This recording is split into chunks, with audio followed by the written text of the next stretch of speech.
Contiene elementos de lenguaje, salud, sexo y violencia que solo pueden ser escuchados por niñas, niños y adolescentes bajo la supervisión de sus madres, padres, representantes o responsables.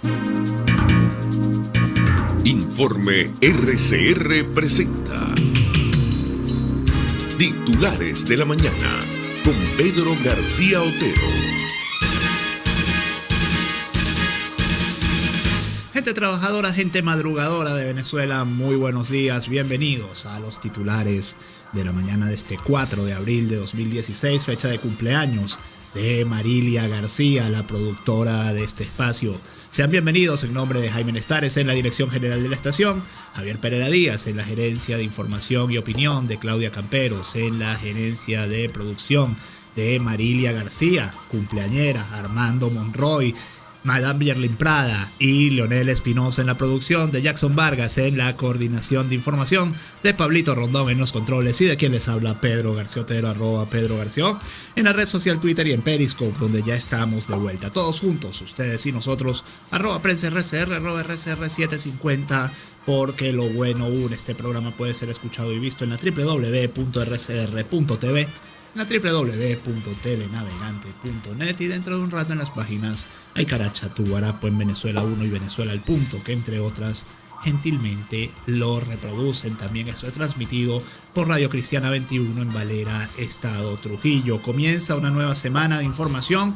La noticia del día sin duda es el surgimiento, la ruptura de lo que han dado a llamar los Panama Papers, los papeles de Panamá, los documentos filtrados a una firma de abogados expertos en registro de empresas offshore que incluye en la investigación que han hecho varios periódicos, entre ellos el Süddeutsche Zeitung, el periódico alemán, runrun.es, armando.info en Venezuela, el Pitazo también está incorporado allí, una serie de páginas web integradas en el consorcio de periodismo de investigación. Bueno, 241,000 menciones a Venezuela en una cantidad de documentos que es 11 veces lo filtrado por Wikileaks hasta ahora.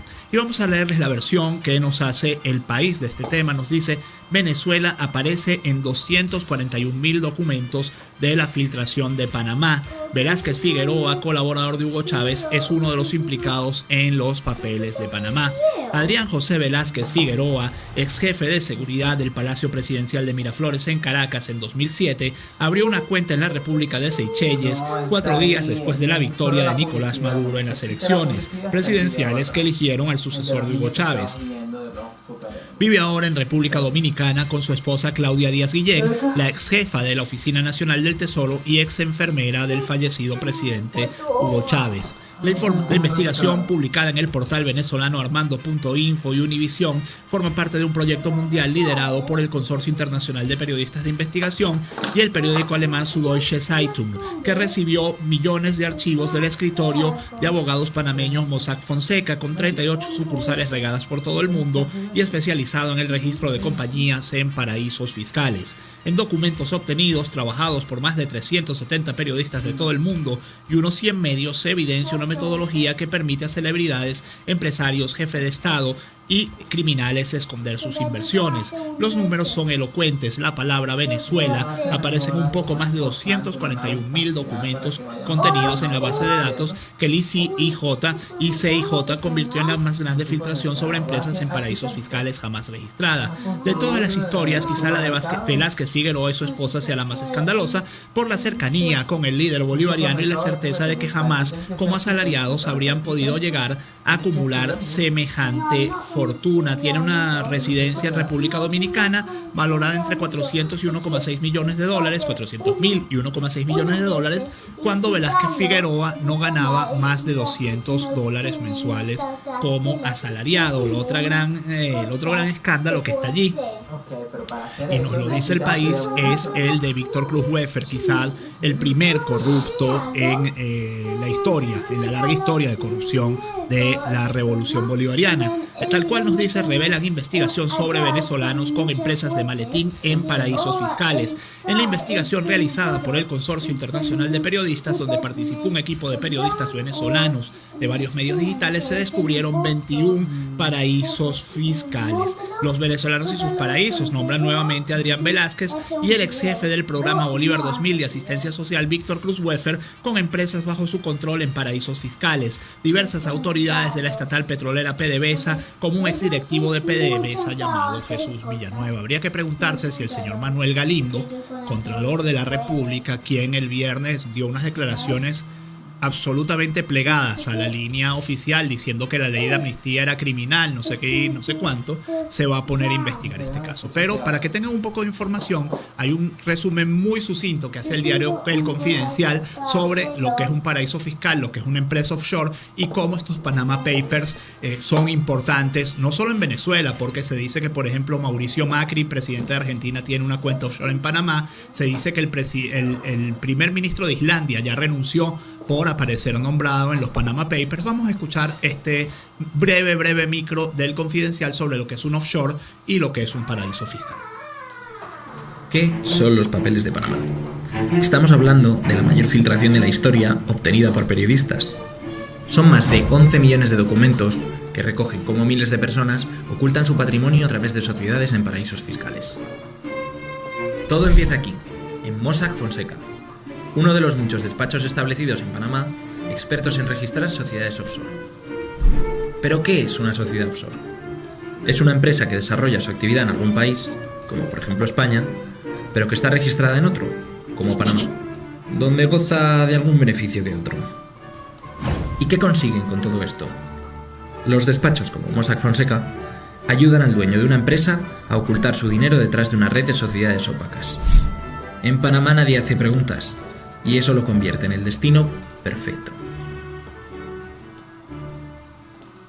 6:36 minutos, leemos más información sobre el tema. Esta nos la trae 2001, nos dice: tesorera y escolta de Chávez también metidos en guisos. Como parte de las investigaciones globales sobre paraísos fiscales por parte del Consorcio Internacional de Periodistas de Investigación y el diario alemán Süddeutsche Zeitung, la cadena televisiva Univisión publicó un video que explica cómo la ex tesorera del presidente fallecido Hugo Chávez amasó y protegió una fortuna obtenida de manera ilícita junto a la escolta Adrián Velázquez Figueroa. La funcionaria Claudia Patricia Díaz Guillén pertenecía junto a Velázquez al entorno de confianza de Chávez e incluso fungió como enfermera en los inicios del cáncer que padeció. En el audiovisual, la investigación explica que Díaz, durante su gestión como tesorera de la Nación, fue denunciada por desvío de fondos del Estado a la campaña presidencial del ex primer mandatario en el año 2012. Luego de la victoria de Chávez en las elecciones, Velázquez abrió una cuenta en el exclusivo banco suizo BSI. Y uno tiene que agregar aquí, así habrán robado para que les permitieran abrir una cuenta en el banco suizo. Esto no solo, por cierto, esto no solo enloda a estos personajes, también enloda al presidente, al fallecido presidente, quien permitía este tipo de cosas, aunque se podría argumentar en su descargo que la gravedad de su enfermedad le impedía estar pendiente de todos los detalles. Pero si eso era así, ¿por qué se empeñó, por qué se obcecó en volver a ser presidente si estaba en una condición de salud tan catastrófica? El Pitazo nos dice, y con esto voy a cerrar la pausa, este artículo se los voy a poner en el intermedio, en Twitter, para que ustedes lo vean, porque es un artículo excelente y explica muchas de las cosas que están pasando. Estados Unidos investiga modelo de empresas usado por corruptos para lavar dinero. El Pitazo dice que Abraham Shiera Bastidas, quien es uno de los detenidos por el escándalo de corrupción en PDVSA, tenía un apartamento en Miami, pero ese apartamento en Miami, un apartamento además de un edificio construido por Donald Trump, ese apartamento no se puede saber al final si era de él o no, porque está en una empresa LLC. El tipo de sociedades de responsabilidad limitada o LLC protegen a sus dueños de acciones penales personales, algo muy importante para salvar dinero mal habido en el caso de ser descubierto con el delito, como ha ocurrido con Shiera y Rincón. Este artículo dice que la corrupción le cuesta a los países emergentes, a los países en desarrollo, $1 billón al año, que se trasiegan, que se trasvasan de los países en desarrollo a países muy grandes como Estados Unidos, como Suiza, como Francia, con protección absoluta para quienes cometen estos actos de corrupción. Principal titular de 2001, de la edición impresa, bachaqueros infiltraron el 0800 Salud.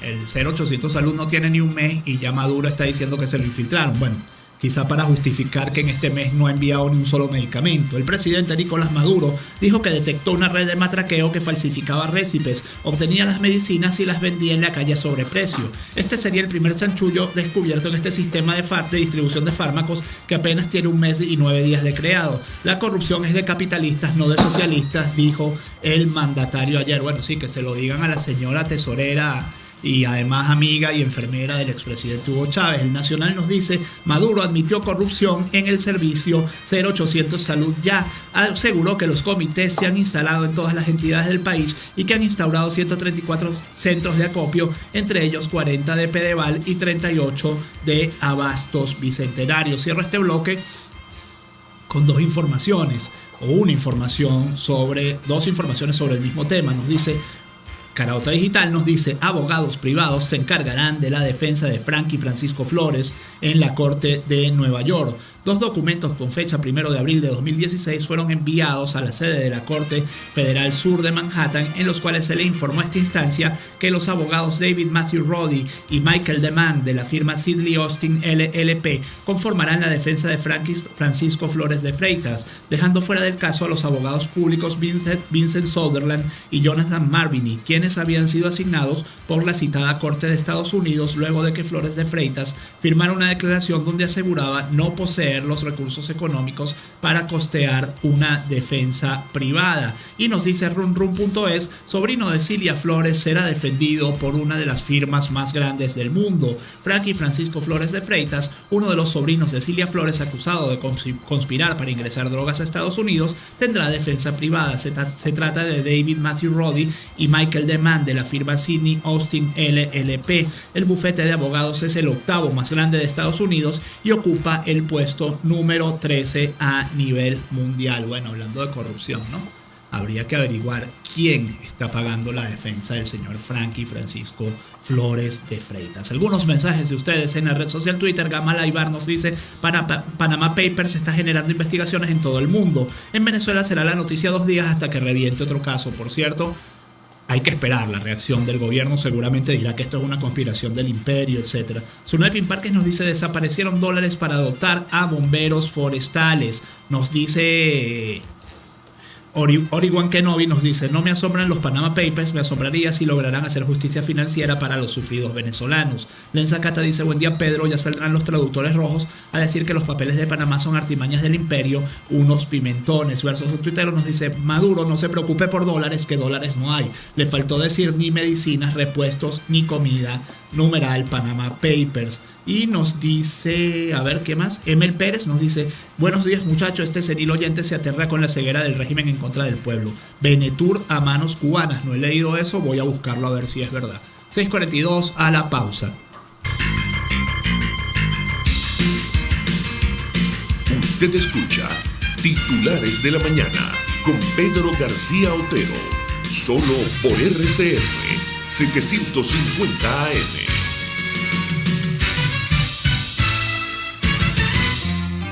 Para desayunar, mi cochinito favorito te espera con cachapas, hallaquitas de maíz, chicharrón y jojoto, sándwich, empanadas y muchísimo más. En la calle Nueva York, Las Mercedes, mi cochinito favorito, carnoso, jugoso y sabroso. Ciudadano, conoce tus derechos. Tener acceso a una alimentación adecuada es un derecho humano universal. En la mayoría de los países, el Estado está obligado constitucionalmente a garantizar la seguridad alimentaria de sus ciudadanos. Haz valer tus derechos. Les habló Rafael del Rosario, concejal de Chacao. Una palabra bien dicha y en el momento oportuno puede hacer la diferencia. Palabras sueltas pueden no significar nada, pero juntas pueden mover el mundo. Descúbralas junto a una periodista intrépida, incisiva y audaz, María Alejandra Trujillo en Palabras Más, Palabras Menos. De lunes a viernes, a partir de las 7 de la mañana, por RCR 750 AM.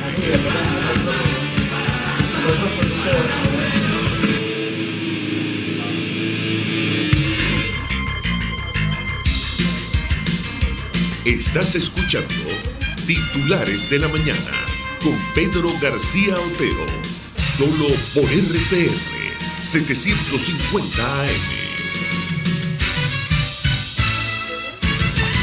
6:44 minutos. Tenemos en la línea telefónica a Jorge Carvajal, ex gobernador del estado Bolívar e integrante de la Mesa de la Unidad Democrática. Jorge ha estado haciendo una serie de denuncias sobre la situación del Sidor. Yo le voy a leer el último titular de correo del Caroní sobre este tema. Nos dice: nerviosismo en Sidor ante drástica restricción operativa que implica mínima presencia de trabajadores en la planta. Buenas noches, camarada. Este mensaje me lo enviaron compañeros, no se alarmen. De la reunión de hoy salió que la empresa mandará a todo el mundo con el 40% de salario, menos el personal de Pella, Midrex y Caliente. Lo cierto es que Sidor no ha empezado a funcionar, estamos en abril. No ha empezado a funcionar en todo lo que va del año. No se prevé que empiece a funcionar por lo menos hasta que llueva y el Guri se alivie un poquito. Jorge, buenos días. Sus comentarios sobre el tema, un poco cuáles han sido las denuncias que ha venido haciendo y cuál es el desenlace de estas denuncias. Buen día. Buenos días, Pedro. Un saludo muy cordial para todos quienes escuchan tu programa. En verdad, eso está sucediendo, como lo dice el correo del Caroní. Están enviando a 8.000 trabajadores de Sidor a sus casas y lo más grave de todo esto es que vienen con sueldo mínimo. Ya usted sabe que Guayana es una ciudad muy cara, usted no puede vivir con un salario mínimo, además de las violaciones a la contratación colectiva que tienen que ver con situaciones tan delicadas como es el pago de los colegios de los hijos de los trabajadores de Sidor comprometidos en la contratación colectiva. Eso trastoca pues ya el tema familiar de cada uno de los trabajadores. Si a eso usted le suma que el estado de Bolívar es el estado con mayor índice de desempleo, pareciera una paradoja, después de haber sido referencia de empleo precisamente por la productividad de nuestras empresas básicas en tiempos pasados, hoy tenemos por encima del 20% del desempleo, incluso por encima de la media nacional. Este grupo de trabajadores que salen hoy a la calle y que esto va en espiral, Pedro, esto no solamente Sidor, son todas las empresas del holding de la CDE que todas tienen nóminas parasitarias, nóminas sobrecargadas, que los trabajadores los que van es solamente a cobrar a cargo antes de las empresas básicas, hoy de PDVSA, y me imagino que ahora están echándole mano al tema de la maquinita para hacer dinero y poder seguir pagando nóminas que no son necesarias en las empresas básicas para su productividad. De manera que nos complica la situación a los guayaneses, y la quiebra y la estafa que se hizo al país de nuestras empresas básicas afecta a toda Venezuela, pero nosotros en particular. Carvajal, perdone. ADE siempre ha sido enemiga, digamos, del tema privatizaciones, pero lo cierto es que Sidor era una empresa privada que producía, pagaba impuestos y prestaba un servicio al país, y 8 años después de su nacionalización o de su renacionalización es este cadáver que tenemos aquí enfrente. ¿Qué se puede hacer con Sidor entonces? O sea, vistos dos modelos, uno diría que hay un modelo que claramente es exitoso y hay otro modelo que claramente representa un fracaso sonado. Pero es un cóctel trágico para nosotros los guayaneses y para el país en general. Fíjate lo siguiente, es incapacidad, es corrupción, porque no sabemos dónde fueron a parar más de 300 millones de dólares que aprobó Chávez anteriormente, y el propio Maduro. No sabemos si entraron a Sidor, si realmente los invirtieron o realmente se los robaron. Luego es incapacidad, es un grupo de militares que ni siquiera viven en Guayana, que no tienen sentido de pertenencia con esta tierra que ha sido tan prodigiosa para todo el país, para nosotros mismos. Y luego, ¿cómo hacer? Mira, tú me preguntas ahorita, usted viene en el avión y da pena ver cómo no hay una chimenea, hermano, prendida de nuestras empresas básicas. Están paralizadas prácticamente todas, y la poca producción es intermitente. Si vas a los puertos de Sidor, usted ve que no hay un barco, hermano. No hay un barco allí que pudiera decirse, aquí hay una actividad laboral progresista para el Estado Bolívar y para Venezuela. De manera que, ¿qué hacer con ello? Mira, tú me preguntas a mí si yo creo que regalar un Sidor ahorita es hasta negocio. Por los pasivos laborales que tienen estos incapaces que han gobernado este país y que estafaron a esta región y que destruyeron las empresas básicas. Pero sí puede haber salida. Primero, lo primero que hay que hacer es sacar a Maduro de la presidencia de la República, de manera constitucional, democrática y pacífica. Segundo, que administren a Sidor y a las empresas básicas nuestros propios técnicos formados en el holding de la CDG. Que nosotros tenemos gente preparada, Pedro, muy preparada en nuestras universidades y también preparadas en la escuela de la CDG, que es una escuela prestigiosa para todo el país internacionalmente. Luego, reducir las nóminas, esas nóminas abultadas, parasitarias, que existen en estas empresas. Para ponerte un ejemplo, Sidor, cuando estaba... Pero Carvajal, perdón, exgobernador, perdón. ¿Por qué tanto miedo a la palabra privatización? O sea, ¿por qué seguimos en lo mismo? O sea, yo le diría, y me perdone, y no quiero caer en esto en una discusión, porque además tenemos muy poco tiempo, pero lo único que garantiza que eso cambie es la privatización, y me perdona que se lo diga. Perdón, Pedro, pero tú me preguntarías y yo te digo, bueno, ¿quién puede venir a invertir con los pasivos laborales que tiene Sidor allí? Y la forma, el perolero que nos quedó allí de Sidor, porque es un perolero lo que hay. No hay recursos, no hay respuestos, no hay insumos. Los administradores son incapaces. Y lo que te decía, con la privatización nosotros producíamos y habían 3.000 trabajadores nada más. Hoy hay más de 25.000 trabajadores. De manera que aquí tiene que haber un entendimiento entre el gobierno, el sector privado y el sector gobierno para poder reflotar las empresas. Y usted dijo algo muy importante, el racionamiento eléctrico por la sobreutilización de los recursos hídricos del Estado en el embalse de Guri no se va a recuperar de la noche a la mañana. Esto va a ser progresivo y el racionamiento va a continuar perjudicando las labores no solamente de Sidor, sino de todas las empresas básicas con asiento en Guayana. De manera que yo estoy de acuerdo contigo, yo no tengo problema. Lo importante es salir adelante con nuestras empresas básicas que fueron creadas en Guayana para beneficio de los guayaneses y del país. Eso es discutible. No hay miedo de discutir la privatización de las empresas básicas. El tema está en cómo nosotros negociamos con unas empresas en el suelo, con un perolero. Cuando usted tiene una empresa fuerte, usted puede definitivamente hacer negocios. Pero cuando nosotros tenemos una empresa en el estado en que se encuentra, con pasivos laborales altos, con falta de inversión, con problemas laborales delicados, con problemas ambientales muy graves, entonces, ¿qué nosotros podemos proponer cuando nos sentemos en una mesa de negociación con los consorcios extranjeros? ¿Cómo nosotros podemos negociar con consorcios extranjeros cuando en el país no hay confianza, cuando no hay confianza en el Estado de Derecho? Por eso yo digo que la salida para poder resolver los problemas de Sidor, los problemas de las empresas básicas e incluso el problema del país pasa por la salida de Nicolás Maduro de la presidencia de la República y toda esta cuerda de incapaces que lo que hicieron fue estafar a este país. Bueno, muchísimas gracias, Jorge Carvajal, exgobernador del Estado Bolívar e integrante de la Mesa de la Unidad Democrática MUD. Unos titulares ya para cerrar.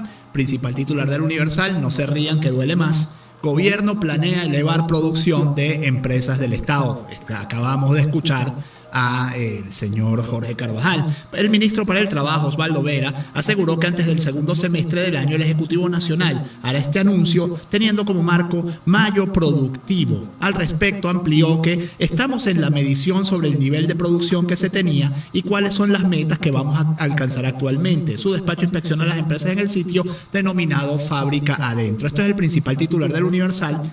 Ministro del Trabajo, le voy a decir que, como todo el resto del gabinete, cuando está a punto de parir una idea, lo que le sale es una consigna y nada más. Dos titulares para terminar. Del Nacional, de 30 disparos asesinaron al general Jorge González Arreaza. Lamentable, Arreaza se encontraba con su esposa, quien también resultó muerta cuando 4 sujetos lo sorprendieron para robarles el vehículo. Esto fue en el sector Merecure de Caucagua, estado Miranda, a las 7 de la mañana. Hay 2 versiones sobre el hecho. Una es que iba rodando, la otra es que estaba en una bomba de gasolina de la zona cuando le dispararon al parecer, trató de sacar su arma de reglamento y le dispararon en 30 oportunidades. 30 tiros, en todo caso, parecen demasiados para un robo que salió mal. Y otro titular de runrun.es: 2 cadetes del ejército fallecen tras accidente en adiestramiento militar. Wiliani Paola Maro Hernández, de 18 años de edad, es el nombre de la cadete de segundo año del ejército, quien falleció este viernes tras luchar por su vida durante varios días, luego de lo que se presume fue un accidente ocurrido en una práctica de supervivencia, donde también se vieron afectados otros alumnos de la Academia Militar de Venezuela. Wiliani se marchó con sus sueños intactos y dejó consternados a familiares y amigos, quienes hoy lamentan su partida. Una joven de San Juan de los Morros. Del Nacional, lluvia de 40 minutos inundó la Vallecoche y tumbó árboles en Caracas. Y de runrun.es: humo es más denso en la noche por falta de viento. Al menos la lluvia de ayer lamentablemente no llovió sobre el Ávila, sino sobre la ciudad, pero por lo menos sirvió para limpiar un poquito la calima esa que nos tenía asfixiados a todos los caraqueños. 6:56, titulares de la